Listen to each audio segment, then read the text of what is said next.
नमस्ते। आप सभी से अनुरोध है कि कृपया हमारे चैनल को सब्सक्राइब करें, वीडियो को लाइक करें और शेयर करें। चुनावों की गहमा-गहमी में सभी लोग महाकुंभ को भूल सा गए हैं। जी हाँ, यानी कि मीडिया वाले।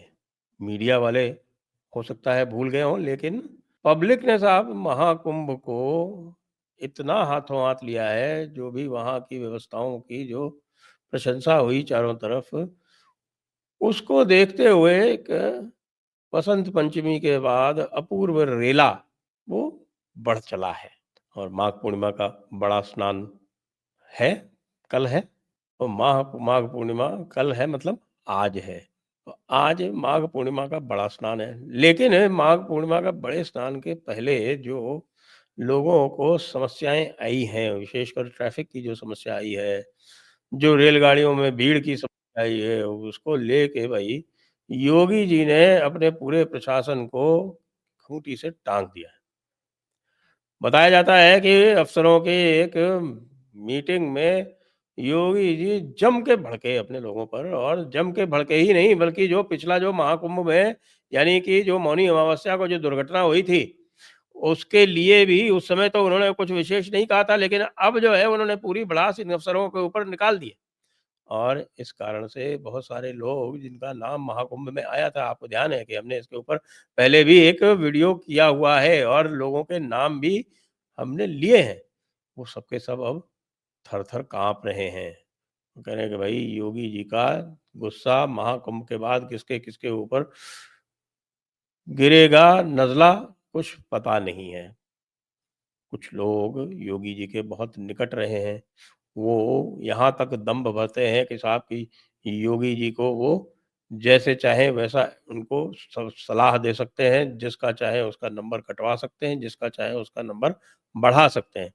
ऐसे लोग जो हैं, जो कि साहब सीएम ऑफिस में ही बैठते हैं, ऐसे लोग जो हैं, वो तो साहब बिल्कुल रातों की उनकी नींद उड़ी हुई है। क्योंकि योगी जी ने ऐसा पक्का निश्चय कर लिया, बताते हैं कि जिन लोगों ने उनको लेट डाउन किया है और जिन लोगों के कारण उनको उनकी आंख में आंसू आए, उनको वो किसी भी तरह से छोड़ने वाले नहीं हैं। अभी चूंकि कुंभ चल रहा है, कुंभ की व्यवस्थाएं चल रही हैं, और बाकी सारी जो व्यवस्थाएं हैं कुंभ की, वो वैसे देखा जाए तो ठीक ठाक सी ही चल रही हैं। मौनी अमावस्या के बाद से जो और अन्य अधिकारी लगाए गए बाहर से लाके, जिनको कि अनुभव था, ये एक परिवर्तन किया योगी जी ने, हमारी बात सुनी कि जो अधिकारी अनुभवी थे उनको बाहर से लाके यहाँ लगाया गया। जिन लोगों ने माघ पूर्णिमा का, जिन्होंने माघ मेला जिन लोगों ने संभाला हुआ है, क्योंकि यहाँ पर हर वर्ष माघ मेला लगता है। प्रयागराज में माघ मेला हर वर्ष लगता है, और माघ मेला जो है ये आप समझ लीजिए कि एक मिनी कुंभ सा ही होता है। वो आप उसको अर्ध कुंभ ना माने, पूर्ण कुंभ ना माने, महाकुंभ ना माने, लेकिन वो एक मिनी कुंभ सा ही होता है माघ मेला। और माघ मेले का जो उसकी जो व्यवस्था होती है माघ मेले की, वो लगभग कुंभ जैसी ही होती है। और उसमें भी इसी प्रकार के कार्यक्रम होते हैं। वहाँ पर कल्पवासी होते हैं, ठीक है? अखाड़े नहीं आते हैं, लेकिन अखाड़े तो अ, अधिकतर वैसे भी वाराणसी और ये आपके प्रयागराज में और हरिद्वार में, इन 3 स्थानों पर केंद्रित है। तो भले अखाड़ों का इतना ज़्यादा वो, जिसको हम बोलते हैं अमृत स्नान वगैरह का ना हो, लेकिन कल्पवास तो होता है। और कल्पवास के लिए संत और दूसरे जो और अखाड़े इत्यादि के भी संत जो हैं वो आ जाते हैं, शिविर लगते हैं। कई-कई मठ हैं, उनके शिविर सबके लगते हैं, तो माघ मेले में लगते हैं वहाँ पे। तो जो माघ मेले में जो अनुभवी थे, उनको ला के यहाँ इसलिए लगाया गया क्योंकि उनका जो विश्वास था, वो वहाँ पे लगे हुए मेला अधिकारी और डीआईजी उनके ऊपर से पूरा उठ चुका है। और अब जाँच ये चल रही है कि भई ये मेला अधिकारी और जो मेला अधिकारी और डीआईजी, जिनको माघ मेले का पुराना अनुभव नहीं था, उनको आखिरकार लगवाया किसने? और इसमें मुझे बताया जा रहा है कि नाम आइडेंटिफ़ाई हो गए हैं। ये नाम मैं पहले ले भी चुका हूँ और इनके ऊपर कार्रवाई होनी बिल्कुल निश्चित-सी है। ऐसा समाचार आया। अच्छा, बाद में और भी बताएँ कि हाँ, बड़ी आनंददायक स्थिति ये हो गई वहाँ पर, आप आनंददायक ही कह सकते हैं क्योंकि मैं तो चूँकि ब्यूरोक्रेसी में रहा हूँ 40 साल, तो मुझे अनुभव है कि किस तरह से ब्यूरोक्रेसी में एक-दूसरे की टाँग खिंचाई होती है।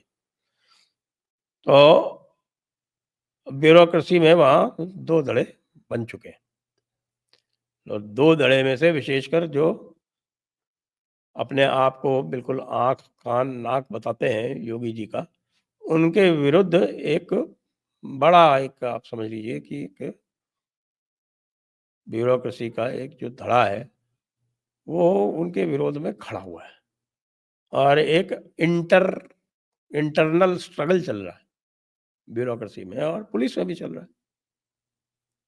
और पुलिस में विशेषकर जिन डीआईजी साहब का तो मैं पहली पिछली बार नाम ले चुका हूँ, जो मेला के डीआईजी हैं, उनका तो काफ़ी लोग नाम ले चुके हैं। कई संतों ने तो नाम लेके और उनके बारे में बहुत कुछ बातें कही हैं। और आप जानते हैं कि योगी जी संतों की बात सुनते हैं। संतों की बात उनको ये यदि अभी मुक्तेश्वरानंद जैसा नहीं हो, तो जो संत हैं उनकी बात तो सुनी जाती है योगी जी के, क्योंकि योगी जी स्वयं संत हैं, नाथ संप्रदाय के शीर्ष हैं, नाथ संप्रदाय के मुख्य हैं, मुखिया हैं। तो वो बाकी संप्रदायों के जो मंडलेश्वर, महामंडलेश्वर इत्यादि हैं, उनकी बात जो है विशेष ध्यान से सुनते हैं और कोई भी सही बात होती है तो उसको रखते हैं।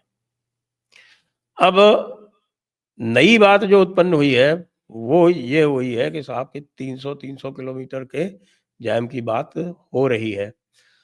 तो ये जो सारी बातें हुई हैं, उसकी जो मीडिया हैंडलिंग है, वो भी कोई बहुत अच्छी नहीं हुई। तो इसको लेके भी योगी जी का गुस्सा जो है वो बिल्कुल स्वाभाविक है। ऐसी क्या बात हुई कि भई अगर 30 किलोमीटर का ट्रैफिक जैम है, तो उसको 300 किलोमीटर का किस हिसाब से बताया जा रहा है? और यदि बताया जा रहा है, तो उसका उपाय क्यों नहीं किया जा रहा? मैं ये कहूँगा कि इसमें जो है वो जिस तरह के ट्रैफिक जाम वग़ैरह हुए, इसका भी पूर्वानुमान करने में प्रशासन जो है वो असफल रहा है। जब एक बार अव्यवस्था के कारण भगदड़ भी हो गई, भगदड़ में कुछ मौतें भी हो गई, मौतें होने के बाद में फिर उसके बाद भी जो खबरें चली उनकी भी आप रोकथाम नहीं कर पाए। आपका जो पूरा का पूरा जो मीडिया मैनेजमेंट था वो निष्फल रहा। आप चारों तरफ से वाहवाही हो रही है, चारों तरफ से इतनी तारीफ़ें हो रही हैं, उसके बाद भी आप उसको काउंटर नहीं कर पाए। तो ये बड़ी असफलता है उत्तर प्रदेश प्रशासन की। और उत्तर प्रदेश प्रशासन की इस असफलता को योगी जी अपने सर क्यों लें? क्योंकि योगी जी ने जितना समय दिया है, जितनी सुविधाएँ दी हैं और ये बात कही उन्होंने कि तुम लोगों ने जो कुछ माँगा वो मैंने दिया। एक चीज़ भी ऐसी तुम लोग नहीं कह सकते कि जो तुमने माँगी हो और तुमने कहा हो कि हमको इधर से इतनी पुलिस फ़ोर्स चाहिए, हमको ये यहाँ पर इतने पीपे के पुल चाहिए, हमको इतना स्थान चाहिए, हमको यहाँ पर और सड़कें चाहिए। जो भी तुमने माँगा, ड्रोन चाहिए, एक्स चाहिए, वाई चाहिए, ज़ी चाहिए, कुछ भी तुम लोगों को मैंने मना नहीं किया। जितना माँगा, मुँह माँगा मैंने तुमको दिया, उसके बाद भी तुम जो है इस तरह के काम कर रहे हो। आप सोच सकते हैं। क्या स्थिति इस समय प्रयागराज की है? प्रयागराज की मैं देख रहा था कि वहाँ पर 5 लाख कार लगातार 3 दिन से जा रही हैं, 5 लाख कार। इसका पूर्वानुमान नहीं लगाया जा सकता था? क्या ये है पूर्वानुमान नहीं था कि आपने लोगों को कहा है कि साहब आप वसंत पंचमी तक ना आएँ, तो लोग वसंत पंचमी के बाद आएँगे और यदि वसंत पंचमी के बाद आएँगे कि तो उनके लिए क्या व्यवस्था है? सड़कों की कैपेसिटी तो उतनी ही है ना, अगर सड़कों पे 10 गुनी कारें एक साथ आने लगेंगी, तो फिर क्या होगा? तो इस पूर्वानुमान को लगाने में जो विफलता हुई है और जिसके लिए हमारे कलेश बाबू जैसे लोग जो हैं, वो उपहास कर रहे हैं पार्लियामेंट में खड़े होकर, यद्यपि योगी जी ने उसका जो उत्तर दिया वो बिल्कुल मार्के का था। लेकिन फिर भी ये जो समस्याएँ उत्पन्न हो रही हैं और इसमें एक ये तो अवश्य कहना पड़ेगा कि प्रशासन को टाइट करना अत्यंत आवश्यक है और कुछ लोग जो हैं वो कई समय से जो ठेकेदार बन के बैठे हुए हैं, उनको तो हिलाना और भी अधिक आवश्यक है।